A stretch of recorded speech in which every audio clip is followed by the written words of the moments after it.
यहोवा खुदा शुक्रगुजारी करते हैं, तुझे मुबारक कहते हैं, तेरे बेटे यीशु नासरी के नाम को इज्जत और जलाल देते हैं, तेरी सताइश करते हैं इस बात पर ईमान रखते हुए कि जहाँ पर 2 या 3 तेरी हुजूरी में जमा होते हैं तो खुदा बाप तू वहाँ पर मौजूद होता है, और जहाँ पर साज और वाज मिलकर तेरी प्रस्तश की जाती है वहां पर तू तख्त लगा लेता है।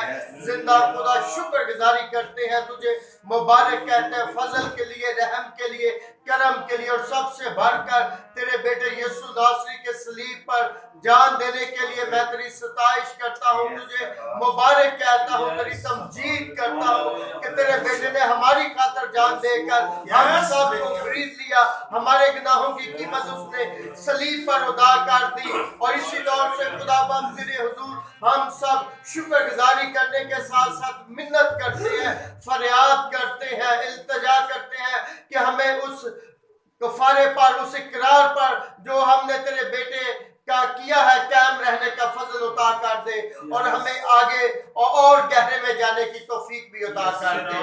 बाप प्रस्तश में आगे बढ़ने के लिए तेरे मसा को, तेरी पाक हुजूरी को हम मांग लेते हैं।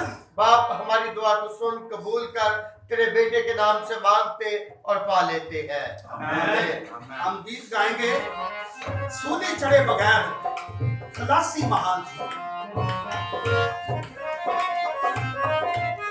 सलीब वो रोशनी है जो रहती दुनिया तक रोशन रहेगी, क्योंकि मसीह यीशु की तारीफ खाली है।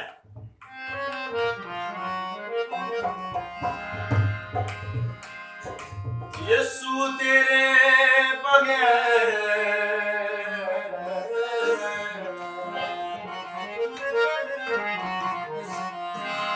यीशु तेरे बगैर खलासी सूली चढ़े बगैर खलासी मुबारक।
बल्कि अब वो हमारे लिए क्या करता है। आए मुकद्दस रोमियो के खत के 8वें बाब की 34 आयत को देखें। खुदा वो है जो उनको रास्तबाज ठहराता है। कौन है जो मुजरिम ठहराएगा? मसीह यीशु वो है जो मर गया बल्कि मुर्दों में से जी उठा और खुदा की दाहिनी तरफ है और हमारी शिफात भी करता है। आमीन। आमीन। वो जिंदा मसीह हमारी शिफात करता है। Yes, hallelujah. आए आपके खुदा उनके लिए जोरदार ताली बजाएं। कितने लोग फेसबुक पर हमें देख रहे हैं। इस खौफ को अपनी जिंदगी से निकाल दे क्योंकि उनका खुदावंद जिंदा है। आमीन। उसने खौफ को हमसे दूर कर दिया, अपनी जिंदगी उसने हमें बख्श दी है। आए आगे बढ़े और प्रस्तुत करें। सारी दुनिया दी कब्रां विचों कब्र इको खाली है। जिसकी खाली कब्र है, जिसकी खाली सलीब है, हम उसकी प्रस्तुत कर रहे हैं, उसकी इबादत कर रहे हैं। जिसकी कुव्वत हमारे अंदर है। सारी दुनिया दी कब्रां कब्री को खाली, सारी दुनिया दी कब्रां कब्री को खाली। सब तो ऊंचा मकाम है उसका, सब तो ऊंचा मकाम है उसका, शान सब तो निराली। सारी दुनिया दी कब्रां कब्री को खाली, सारी दुनिया दी कब्रां कब्री को खाली।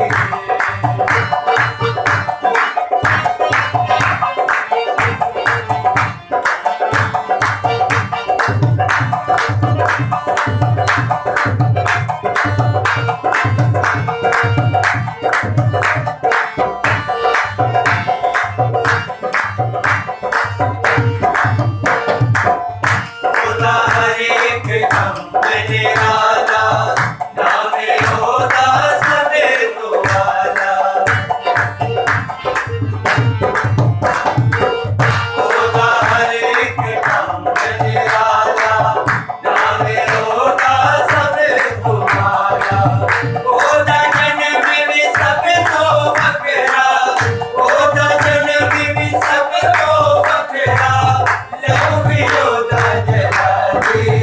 सारी दुनिया दी कब्रां कब्री को खाली, सारी दुनिया दी कब्रां कब्री को खाली।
और गीत गाए जलाली मेरा यीशु हक जलाली ओदे कमले भी ओदे लहू वाला पाप तोदा हर दम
अपने कदमों को झुकाएं, अपनी आंखें बंद करें और अपने आप को खुदा के कलाम के लिए तैयार करें, उस कलाम के लिए जिसमें कुदरत पाई जाती है, जो कलाम बंद बंद कूदे कूदे नच नच में से गुजर जाता है, जिसकी नजरों के सामने कोई चीज छुपी हुई नहीं है, हर चीज खुली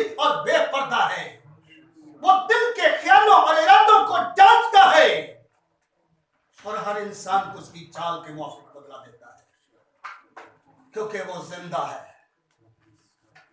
मांगे, खोले, अपने लबों को खोले, मांगना शुरू करें, कहे खुदा पाकरू तू मौजूद है। आपने बच्चों से कलाम कर, आप मदद का राह हालेलुया। आसमानी बाप तेरा शुक्र तेरी तारीफ हमें सुनने वाले कान अता कर, आप तेरे कलाम की हिकमत मेरी जिंदगी में आए, तेरा शुक्र हो तेरा ताकि मैं इस कलाम को अपने दिल में रखकर, इस बीज को अपने दिल में रहकर, यह बीज मेरी जिंदगी में बढ़े, सीखा हम तेरे ताकि सीखने मैं मायूसी से, खौफ से, नाउमीदी से बाहर आ जाऊं और मदद कर, क्योंकि अपने कलाम की खुदरत से हमें जिंदा खुदावंद यीशु मसीह की कुव्वत को अपने अंदर ले लूं। तो हर पल मेरा ख्याल करता है, तो मेरी फिक्र करता है, तो मेरी शफाअत के लिए जिंदा तेरा है। शुक्र हो आसमानी बाप, तेरा शुक्र हो, तेरा शुक्र हो रास्ता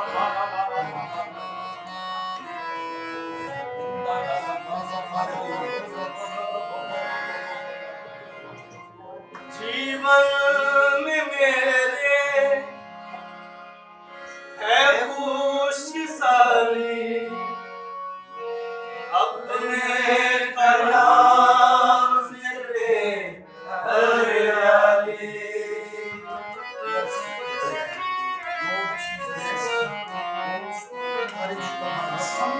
जीवन में मेरे है खुशहाली, अपने कलाम से दे हरियाली। तेरे कलाम से मैं भरने आया, तेरे कलाम से मैं भरने आया। बोल खुदावंद बोल, मैं सुनने आया। बोल खुदावंद बोल, मैं सुनने आया। तेरे कलाम के सच्चे बोली मैं सुनने आया।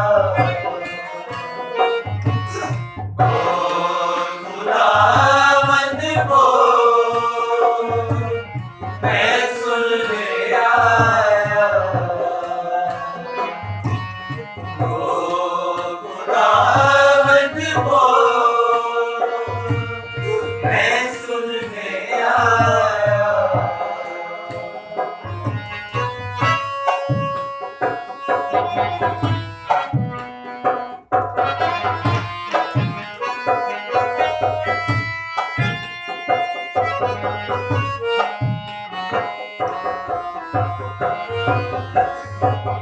कौन सारे बंधन मेरे टूट करने खौफ मेरे।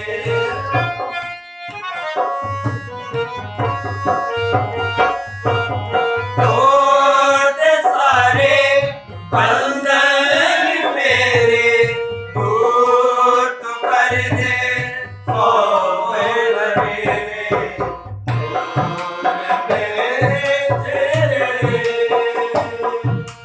मैं चल गया ढोल में तेरे, मैं चल गया बोल खुदावंद बोल, मैं सुनने आया। मैं सुनने आया, मैं सुनने आया।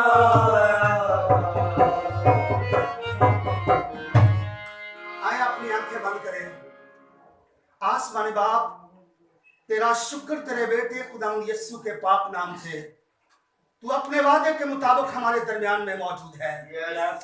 तेरा शुक्र तेरे इस कलाम के लिए जो हमारे कदमों के लिए चिराग और हमारे राह के लिए रोशनी है। तेरा शुक्र हो, हम अपने आप को तैयार करते हैं, अपने काम तेरी तरफ लगाते हैं। तू हमसे बोल और कलाम कर, और खुदा बाप खुदावंद यीशु के नाम से अपने खादम की मदद कर, अपने खादम पर अपने चेहरे के नूर को जलवागर फरमा, ताकि आज जब वो कलाम करे तो जितने लोग सुन रहे हैं, फेसबुक पर जहाँ भी सुन रहे हैं, खुदावंद ये कलाम उनके लिए बरकत का कलाम हो, नजात का कलाम हो, शिफा का कलाम हो, और उनकी जिंदगी में तेरा जलाल जाहिर हो। बड़ी मदद कर खुदावंद यीशु के नाम से, आमीन। आए हम खुदा के खादम पास्टर शाबाश से खुदा के कलाम को सुनते हैं।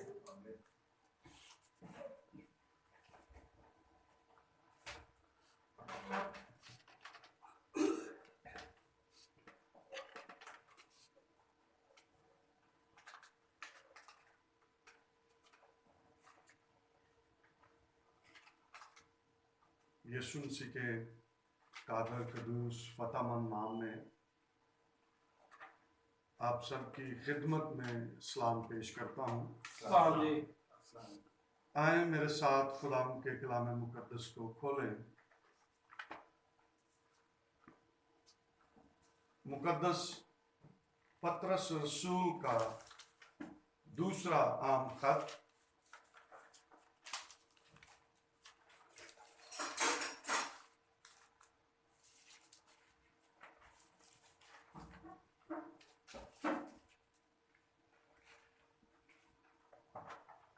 उसका तीसरा बाब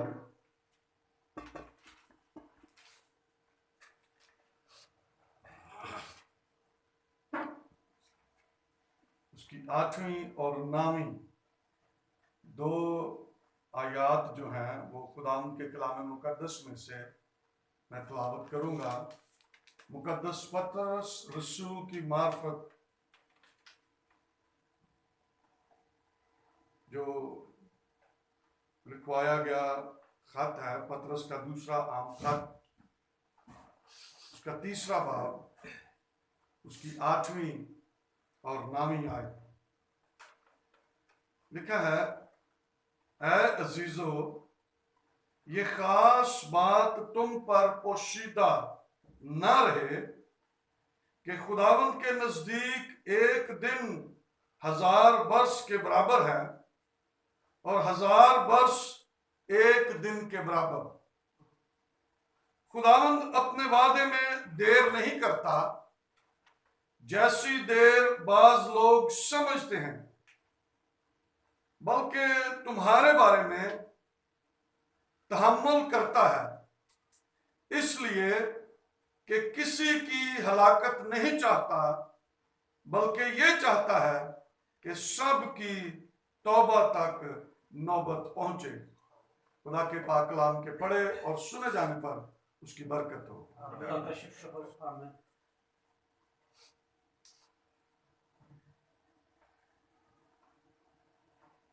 हमने इस मतन को, इस हवाले को बहुत दफा हमने पढ़ा है, हमने सुना है, और अक्सर हम दुआओं में भी इस हवाले का जिक्र करते हैं कि खुदा किसी की हलाकत नहीं चाहता, वो ये चाहता है कि सब की तौबा तक नौबत पहुंचे। लेकिन इस बात को बहुत दफा हम सुनते रहते हैं, लेकिन शायद उस तरह से समझते नहीं हैं कि खुदा क्या चाहता है, खुदा की मर्जी क्या है, वो क्यों ठहरा हुआ है। बाज जो स्कॉलर्स हैं वो ये कहते हैं कि ये जो टाइम पीरियड है जिसमें खुदा ठहरा हुआ है, ये निजात का वक्त है। इसलिए इस बात को समझना बहुत जरूरी है। मैंने पहले दिन, जिस दिन ऑनलाइन पर हमने पहली इबादत की थी, मैंने उसमें 5 बातों का जिक्र किया था कि इंसान पर जो मुसीबतें आती हैं उनके पीछे मकसद क्या है। और उसके अंदर मैंने पहला मकसद जो बताया था वो ये था कि इंसान तौबा करे, तौबा करे। उस मुसीबत, मुश्किल, परेशानी के अंदर या उसके आने का जो मकसद है वो ये है कि इंसान अपने गुनाहों का इकरार करके उनको तर्क करे। और ये खुदा की मर्जी है। खुदा किसी को हलाक करना नहीं चाहता,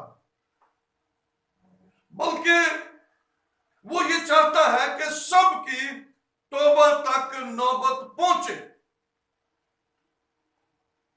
खुदा की मोहब्बत या खुदा की जो सोच है वो ये है कि वो किसी को भी हलाक करना नहीं चाहता।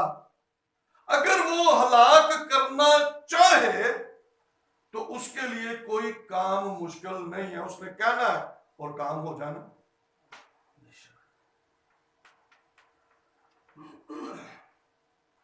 लूका 10वें बाब के अंदर जब यीशु ने यरूशलेम को जाना था और लिखा है कि उसके टिकने, उसको वहां पर टिकने न दिया गया, तो शागिर्दों ने यीशु से कहा अगर तू कहे तो हम आसमान से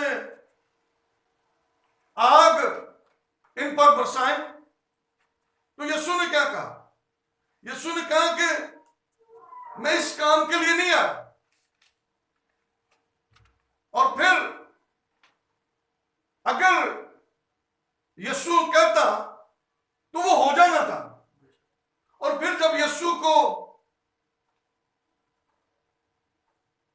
कलवरी की तरफ जाना था तो यीशु ने कहा कि मैं अगर बाप से दरखास्त करूं तो वो 12 तुमन फौज भेज दे, और ऐसा हो जाना था। सिर्फ कहने की बात थी और ऐसा हो जाना था, और सब कुछ जो है वो तबाह बर्बाद हो जाना था। सिर्फ एक जुमला कहने की बात थी, लेकिन उसने ऐसा नहीं किया। और फिर मुकद्दस यूहन्ना रसूल की मार्फत जो अंजीली बयान है उसके अंदर यीशु मसीह ने यह कहा, 3 बाब की 17 है,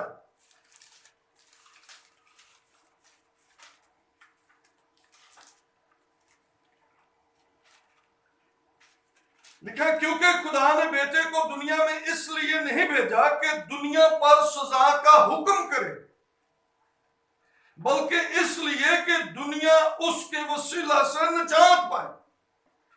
इस बात को समझना बहुत जरूरी है। वो इसलिए नहीं आया कि दुनिया को सजा दे, दुनिया को मारे, दुनिया को हलाक करे, बल्कि वो इसलिए आया कि लोग उसके वसीला से उस पर ईमान लाकर निजात पाए। खुदा के सामने किसी को हलाक करना कोई मुश्किल बात नहीं है। उसने सिर्फ कहना है और वो हो जाना है। खुदा किसी की हलाकत नहीं चाहता। अगर वो किसी को हलाक करना चाहे तो वो कहेगा और हो जाएगा। उसके नजदीक कोई काम मुश्किल नहीं है, नामुमकिन नहीं है, लेकिन वो इसलिए तहम्मुल करके ठहरा हुआ है कि लिखा है इसलिए कि किसी की हलाकत नहीं चाहता, इसलिए वो तहम्मुल करके ठहरा हुआ है।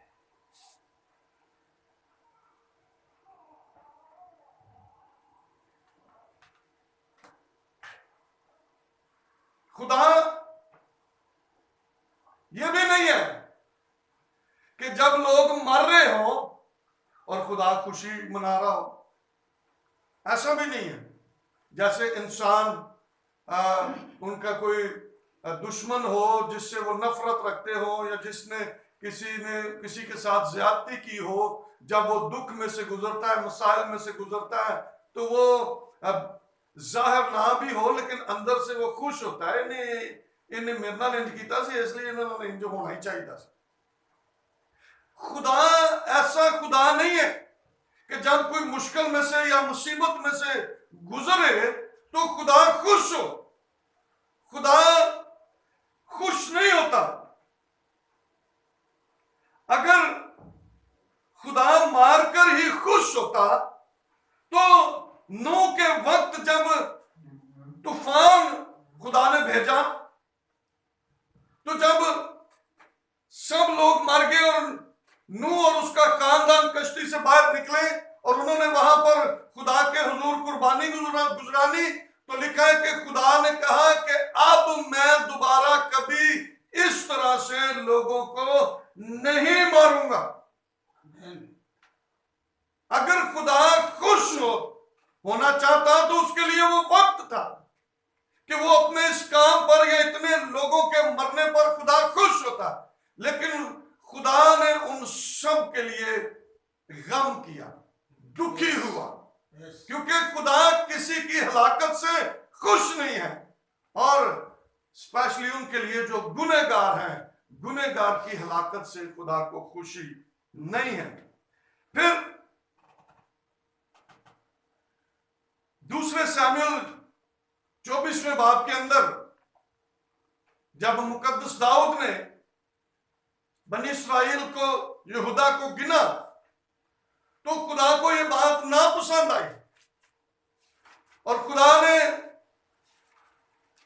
अपने नबी को भेजा कि जाकर वो दाऊद को कहे कि तूने ये काम किया है, अब तू 3 अपने लिए वबाओं को चुन ले कि तू क्या चाहता है कि तू उनमें से गुजरे।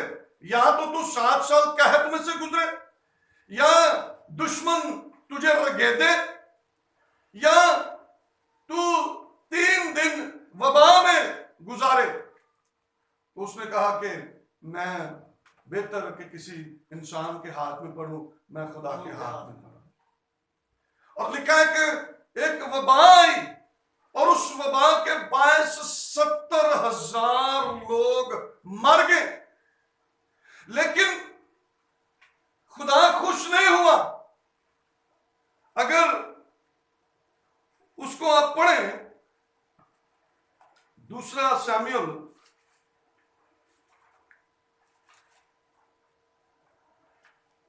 इसके 24वां बाब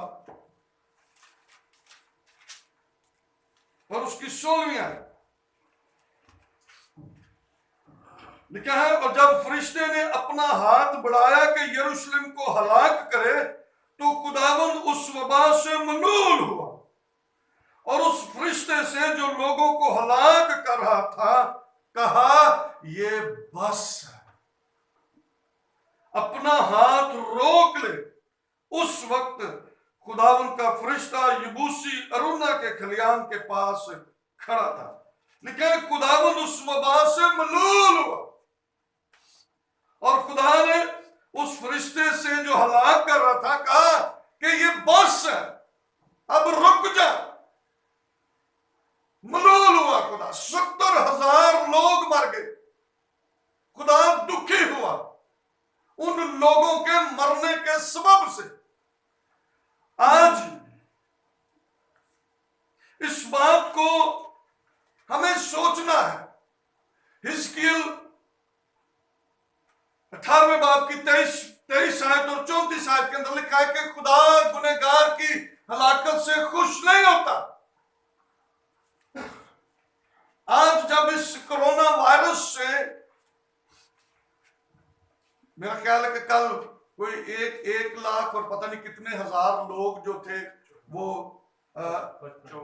1,54,000 लोग मर चुके कल तक। क्या खुदा इन हलाकतों से खुश है? नहीं। खुदा खुश नहीं है। अगर मैंने पीछे जो आपको वाकयात बताए उनमें खुदा का, आपने खुदा के जज्बात भी देख लिए कि उन हलाकतों से खुदा खुश नहीं हुआ, खुदा मलूल हुआ, खुदा ने दुख किया, खुदा ने गम किया। और अगर आज इतने लोग मर गए हैं और अभी मर रहे हैं, तो आज भी खुदा वही खुदा है। आज भी उसके दिल के अंदर लोगों के लिए मोहब्बत है। आज भी उसके दिल के अंदर, उसके दिल की यह लालसा है कि गुनहगार हलाक ना हो, और वो उन मरने वालों के सबब से खुश नहीं है। अगर खुदा की खुशी को देखना चाहते हैं, वो इसमें नहीं है कि कोई वो किसी को मारे और फिर खुदा खुश हो। अगर खुदा की खुशी को देखना चाहते हैं तो वो इस बात के अंदर है कि गुनहगार जो है वो अपने गुनाहों से तौबा करे और वो यीशु मसीह को अपना खुदावन कबूल करे। तो लिखा है कि आसमान पर खुदा फरिश्तों के साथ खुशी मनाता है। आमीन। जिसकी लूका 15वें बाब के अंदर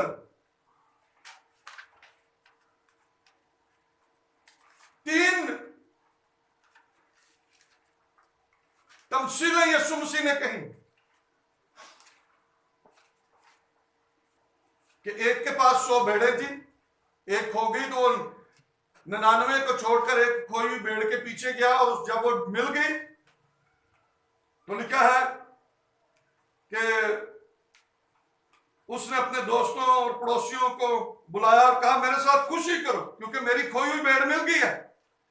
और 7वीं आयत के अंदर लिखा, मैं तुमसे कहता हूं कि इसी तरह 99 रास्तबाजों की निस्बत जो तौबा की हाजत नहीं रखते, एक तौबा करने वाले गुनहगार के बायस आसमान पर ज्यादा खुशी होगी। खुदा की खुशी ये है, खुदा इस बात से खुश होता है कि इस जमीन पर कोई एक गुनहगार शख्स तौबा करे और यीशु मसीह पर ईमान लाकर निजात पाए, तो खुदा आसमान पर खुश होता है। फिर दूसरी जो तमसील कही गई कि एक औरत है जिसके 10 दिरहम है और एक खो गया है, और लिखा है कि वो जब तक मिल ना जाए वो कोशिश से ढूंढती न रहे, और जब मिल जाए तो अपने दोस्तों और पड़ोसियों को बुलाकर ना कहे कि मेरे साथ खुशी करो क्योंकि मेरा खोया हुआ धर्म मिल गया है। 10वीं आयत के अंदर यीशु मसीह ने कहा, मैं तुमसे कहता हूं इसी तरह एक तौबा करने वाले गुनहगार के बायस खुदा के फरिश्तों के सामने खुशी होती है। ये खुशी है, खुदा की खुशी ये है कि एक गुनहगार शख्स जमीन पर तौबा कर ले तो वो फरिश्तों के साथ खुशी मनाता है। और फिर खुदा की खुशी इस बात में भी है कि जो तौबा करके फिर गए हैं, बरगश्ता हो गए हैं, यीशु मसीह का इनकार कर चुके हैं, फिर वो बुरे कामों में पड़ गए हैं, खुदा की उनके लिए भी मर्जी है कि वो भी वापस आ जाए। खुदा उनको भी हलाक करना नहीं चाहता। और तीसरी तमसील उसमें मुशरफ बेटे की है। जब वो भी वापस आ गया तो आप सब जानते हैं कि वो उस तमसील से बखूबी वाकिफ है, और जब वो वापस आ गया तो फिर भी बड़ा जश्न जो है वो मनाया गया। और लिखा है 32वीं आयत के अंदर 15वें बाब की 32, लेकिन खुशी मनाना और शादमान होना मुनासिब था क्योंकि तेरा ये भाई मुर्दा था अब जिंदा हुआ, खोया हुआ था अब मिला है। ये बात समझना है। अगर खुदा की खुशी को समझना चाहते हैं तो खुदा की खुशी इस बात के अंदर है कि गुनहगार तौबा करे, गुनहगार अपने गुनाहों का इकरार करके यीशु मसीह पर ईमान लाए और वो निजात पाए। पौलुस रसूल तीमुथियुस को भी खत लिखते हुए यही बात कहते हैं कि खुदा की खुशी इस बात के अंदर है कि हर एक आदमी निजात पाए और सच्चाई की पहचान तक पहुंचे। ये खुदा की मर्जी है, खुदा की ख्वाहिश है। खुदा की खुशी इस बात में है कि लोग निजात पाए। खुदा किसी को मारना नहीं चाहता, खुदा किसी को मारकर खुश नहीं होता, बल्कि वो मलूल होता है, वो दुखी होता है, वो गम खाता है। खुदा अगर खुश है तो इस बात से है कि जमीन पर लोग तौबा करें। वो लोग जो फिर गए हैं, जो बरगश्ता हो गए हैं, वो वापस आ जाएं और बहाल हो, और खुदा आसमान पर फरिश्तों के साथ एक बड़ा जश्न मनाए। लेकिन इस बात को समझना बहुत जरूरी है कि खुदा क्या चाहता है। अगर खुदा खुश होना चाहता है तो उसकी खुशी इस बात में है कि गुनहगार तौबा करे, और गुनहगार उस वक्त तौबा नहीं कर सकता जब तक उसको खुशखबरी ना सुनाई जाए, जब तक उसको कलाम ना सुनाया जाए। जब वो कलाम सुनेगा तो उस कलाम के अंदर कुदरत और कुव्वत पाई जाती है, और ये कलाम उनके दिलों पर चोट मारेगा, और फिर उस कलाम की कुदरत से वो चला उठेंगे। और जैसे अमाल दूसरे बाब की 37वीं 38वीं आयत के अंदर लिखा है कि जब उनके दिलों पर चोट लगी तो उन्होंने कहा कि भाइयों हमें बताओ कि हम क्या करें। कलाम के सबब से, खुशखबरी के सबब से, क्योंकि पौलुस रसूल रोमियो की कलीसिया को लिखता है खत के अंदर कि इस खुशखबरी के अंदर कुव्वत और कुदरत पाई जाती है, और जब ये खुशखबरी लोगों तक पहुंचती है तो यही खुशखबरी दिलों को बदलने का बायस बनती है, और वो इकरार करते और खुदा से माफी मांगते हैं, और खुदा उनको माफ करता है, और खुदा फरिश्तों के साथ बड़ा जश्न मनाता है। लेकिन इस बात को आज मैं आप सबके साथ शेयर करना चाहता हूं। अब जो हालात चल रहे हैं, 1,54,000 लोग पूरी दुनिया के अंदर मर चुके हैं, लेकिन खुदा की मर्जी क्या है, खुदा की ख्वाहिश क्या है, खुदा किस बात में खुश है? वो ये चाहता है, या उसकी खुशी इस बात के अंदर है कि लोग तौबा कर लें, अपने गुनाहों का इकरार कर लें, और वो उनको निजात बख्श दें। अगर आप निजात पा जाएंगे, अगर आप यीशु मसीह को कबूल कर लेंगे, तो आप हमेशा की जिंदगी में दाखिल हो जाएंगे, फिर आप खुदा की खुशी का सबब बनेंगे, और फिर निजात भी आपकी है। और अगर आप इस दुनिया से चले भी जाते हैं, कूच कर जाते हैं, मर भी जाते हैं, तो फिर याद रखें ये मरना आपके लिए नफे की बात है। लेकिन अगर आपने ऐसा ना किया तो आपकी हलाकत खुदा के लिए भी गम का बायस बनेगी, और आपके लिए भी और आपके खानदान के लिए भी दुख का बायस बनेगी। क्योंकि उस बात को हमें हमेशा याद रखना है। यीशु मसीह ने जो अमीर शख्स और गरीब लाजर की जो तमसील बताई, और लिखा है कि उस दौलतमंद ने अजाब में मुबतला होकर अपनी नजर उठाई, और उसने देखा उस गरीब लाजर को जो बाप इब्राहिम की। फिर हमारे लिए कुछ नहीं है, लेकिन आज ये वक्त, मैंने पहले बताया, बहुत सारे स्कॉलर्स इस बात को कहते हैं कि ये जो वक्त जो खुदा ने हम सबों को दिया है, ये वक्त निजात, ये सल्वेशन टाइम है, और इस वक्त को गनीमत जानते हुए हमने खुदा को खुश करना है और अपनी आखिरत को संवारना है। खुदा को भी खुश कर लेंगे और हम हमेशा की जिंदगी के वारिस भी करेंगे। बेशक मेरी बात याद रखें, बेशक खुदा रहम करने वाला है, खुदा कहर करने में धीमा और शफकत में गनी है, बेशक वो है, लेकिन वो अपने कलाम से नहीं फिरता। उसके लिए उसने एक प्रोसेस रखा है, और वो प्रोसेस ये है कि जब हम कलाम सुनते हैं तो हम तौबा करें, अपने गुनाहों का इकरार करें और यीशु मसीह पर ईमान लाए, तो हम निजात पा सकते हैं। यही उसके रहीम होने का हमें नजर आता है यहां पर, कि अगर वो रहीम है तो उसने हमें ये मौका दिया है कि हम इस मौके से फायदा उठाएं। अगर वो रहीम ना होता, अगर वो कहर करने में धीमा ना होता, तो अब तक कई लोग और मारकर खुदा खुश हो रहा था। लेकिन खुदा की खुशी इस बात में नहीं है। अगर खुदा रहीम है, अगर वो कहर करने में धीमा और शफकत में गनी है, तो उस बात को समझे कि ये वक्त उसने इसीलिए हम सबों को, पूरी दुनिया को इसलिए दिया है कि हम इस वक्त को गनीमत जानकर यीशु मसीह पर ईमान लाकर हमेशा की जिंदगी के वारिस बने। मैं इस बात को जब पढ़ रहा था, जब खुदा ने नैनवा के लोगों पर कहर करने से बाज आया, तो यूना चौथे बाब के अंदर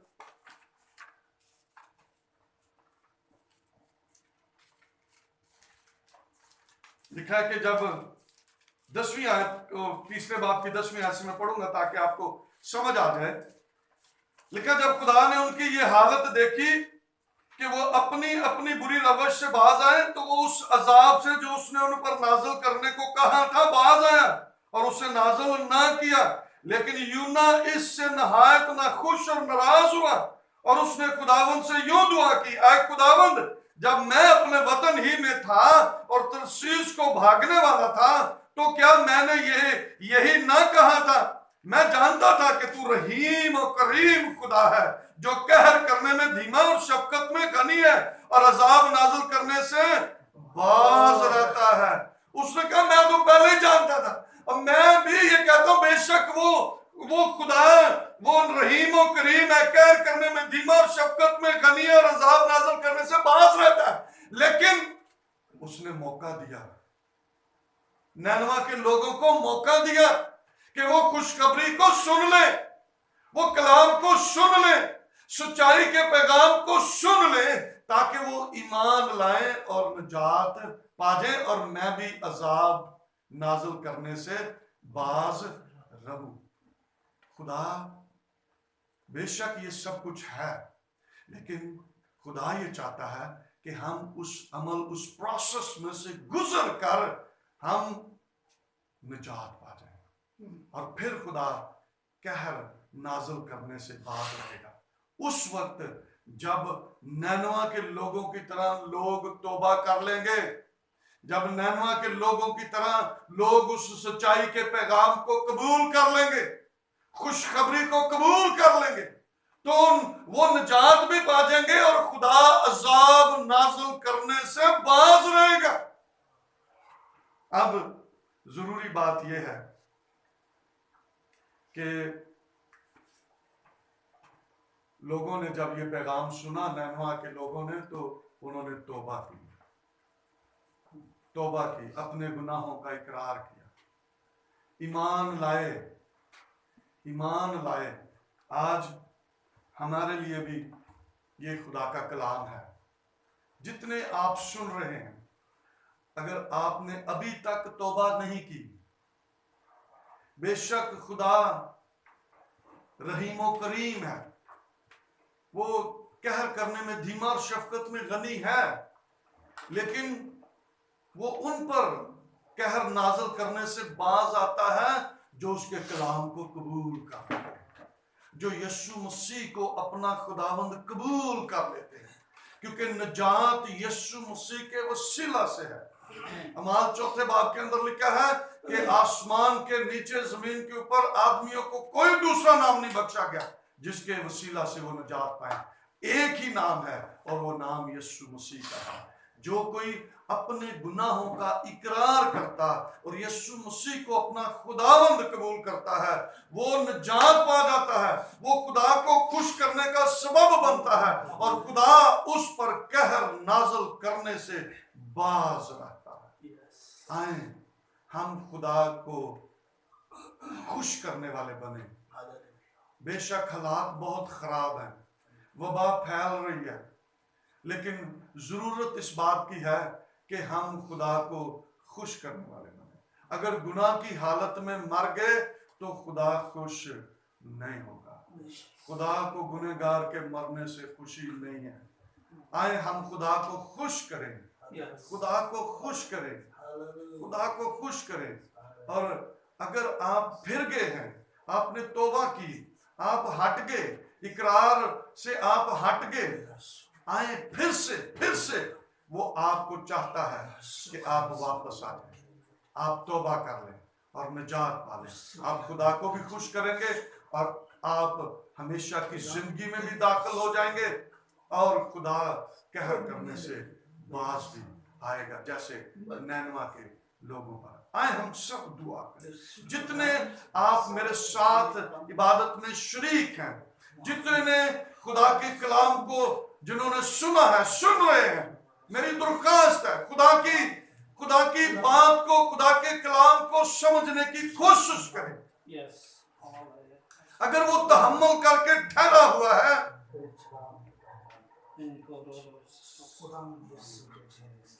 आपके लिए मेरे भाई, मेरी बहन, मेरे बेटे, मेरी बेटी, बुजुर्ग, आपके लिए वो ठहरा हुआ है, क्योंकि वो किसी गुनहगार की हलाकत नहीं चाहता।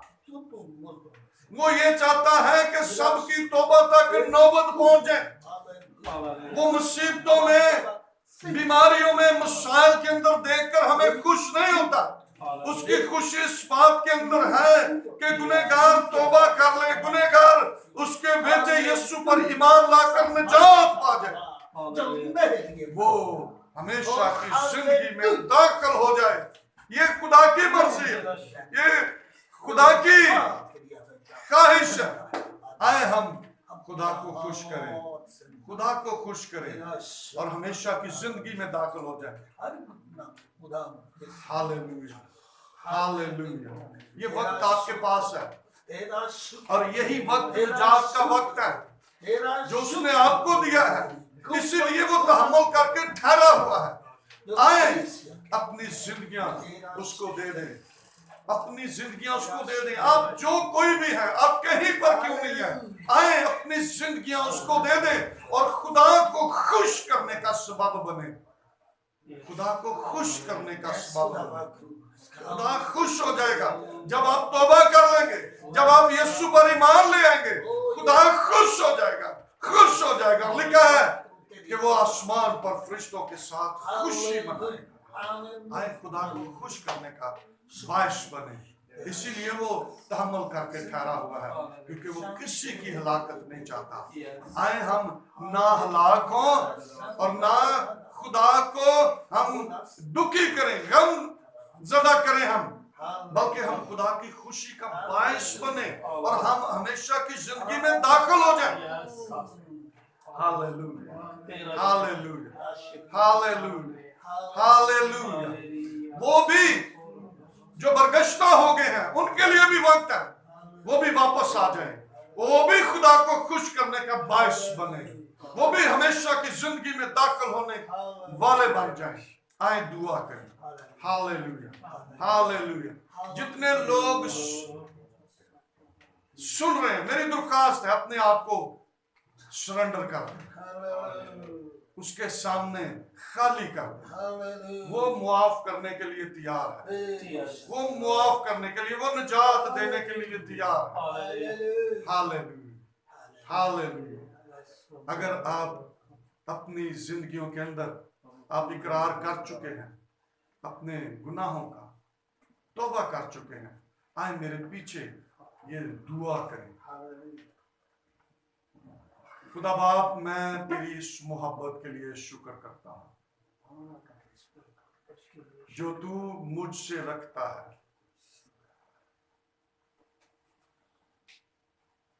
कि तू किसी की हलाकत नहीं चाहता।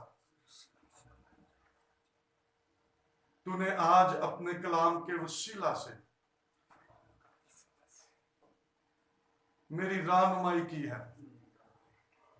मैं तेरा शुक्र अदा करता हूं और मैं सच्चे दिल से तौबा करता हूं, अपने गुनाहों का इकरार करता हूं। तू मुझे मुआफ कर दे। मैं यीशु मसीह को, जिसने मेरा फिदिया दिया है, कफारा दिया है। मैं यीशु मसीह को अपना खुदावंद कबूल करता हूं और आज से मेरी जिंदगी तेरे लिए है। मैं जीऊं या मरूं तेरे लिए। मेरी मदद कर। तेरा शुक्र अदा करता कि तूने मुझ पर फजल किया है और आज का दिन तूने मुझे बख्शा है। यकीनन ये दिन मेरी निजात का दिन है। तेरा शुक्र हो, तेरी तारीफ। मेरी दुआ को सुन। ये दुआ तेरे बेटे अपने खुदावंद यीशु मसीह के नाम से मांगता हूं। आए हम सब दुआ करेंगे। वफादार बुजुर्ग आसमानी बाप, जलाल के बादशाह, लश्करों के रब, तेरे बेटे अपने खुदावंद यीशु मसीह के पाक नाम से तेरे कदमों में आकर तेरी शुक्रगुजारी करता और तुझे मुबारक कहता हूँ। शुक्रगुजार हूं कि खुदावंद तूने आज हम सबों को सलामती बख्शी और अपने कदमों में आने का मौका दिया। मैं दिल से शुक्रगुजार हूं और खुदावंद मैं शुक्रगुजार हूं तेरे जिंदा पाक कलाम के लिए, जिसके अंदर कुदरत और कुव्वत पाई जाती है, जो आज भी जिंदगियों को तब्दील करने की कुदरत रखता है। आज खुदावंद मैं दिल से शुक्रगुजार हूं जितने लोगों ने आज तेरे कलाम को कबूल किया है, जिन्होंने सच्चे दिल से तौबा की है, जिन्होंने आज तुझे खुश किया है। मैं इनके लिए शुक्रगुजार हूं और दुआ करता हूं इनको कायम रहने की तौफीक बख्श दे और हमेशा इनके बदनों से जलाल तेरे बेटे यीशु मसीह के नाम को मैं दिल से तेरी शुक्रगुजारी करता और तुझे मुबारक कहता हूं। सारी कलीसिया के लिए, एक एक खानदान के लिए, जहां जहां पर है, सब के लिए बरकत की, सलामती की दुआ मांगता हूं। उनको तेरे मुहाफसत में देता हूं। इस मोहलिक वबा से तू खुदावंद को महफूज रखना। तेरा हाथ बड़ा रहे, तेरा जलाल जाहिर हो, तेरी हुजूरी इनके साथ रहे। मुल्क पाकिस्तान के लिए खुदावंद मैं बरकत की, सलामती की दुआ मांगता हूँ। इस मुल्क के अंदर तेरा जलाल जाहिर हो, इस मुल्क को सलामती मिले, इस मुल्क को खुदावंद बरकत मिले। हुक्मरानों के लिए बरकत चाहते हैं, फेडरल गवर्नमेंट के लिए, प्रोविंशियल गवर्नमेंट्स के लिए बरकत चाहता हूँ और खुदावंद उनको ठीक फैसला जात करने की तौफीक बख्शे। खुदावंद तेरा हाथ बढ़े और तेरा जलाल इनकी जिंदगियों के अंदर जाहिर हो और ये मुल्क खुदावंद इस कोरोना वायरस से महफूज रहे। खुदावंद यीशु के नाम के वसीला से इस मुल्क के अंदर तेरा जलाल जाहिर हो। खुदावंद तेरा शुक्र हो, तेरी तारीफ, तेरी तमजीद हो। पूरी दुनिया के लिए खुदावंद हम सब मिलकर दुआ करते हैं। खुदावंद खुदा निजात का पैगाम उन तक पहुंचे। खुदावंद बेशक हम जान गए हैं कि तू किसी की हलाकत से खुश नहीं है। तू ये चाहता है कि सबकी तौबा तक नौबत पहुंचे। पूरी दुनिया के अंदर खुदावंद तेरे कलाम की कुदरत काम करे और लोग खुदा बाप तौबा करके यीशु पर ईमान लाकर निजात पा जाए और खुदावंद तुझे खुश करते रहे और तेरी शुक्रगुजारी करते और तुझे मुबारक करते। तेरा शुक्र, तेरी तारीफ हो। रहम कर, हमारी दुआ को सुन। ये दुआ तेरे बेटे अपने खुदावंद यीशु मसीह के नाम से मांगते हैं। आए खुदावंद इस खाई दुआ में हम सब शरीक हों। हमारे बाप तू जो आसमान पर है, तेरा नाम पाक माना जाए, तेरी बादशाही आए, तेरी मर्जी जैसी आसमान पर पूरी होती है जमीन पर भी हो। हमारी रोज की रोटी आज हमें बख्श दे और जिस तरह हमने अपने कर्जदारों को कर्ज मुआफ किए हैं, तू हमारा कर्ज हमें मुआफ कर। हमें आजमाइश में न पड़ने दे बल्कि बुराई से बचा, क्योंकि बादशाही, कुदरत और जलाल हमेशा तेरे लिए है। आमीन। अब हमारे खुदावंद यीशु मसीह का फजल, खुदा बाप की मोहब्बत, रूह पाक की मीठी प्यारी रफाकत और शराकत आप सबों के साथ, दुनिया के तमाम ईमानदारों के साथ, जितने फेसबुक पर ऑनलाइन हमारे साथ हैं, सब के साथ अब से अब तक होती है। आमीन। आमीन। खुदा आप सबको बरकत दे। बहुत शुक्रिया।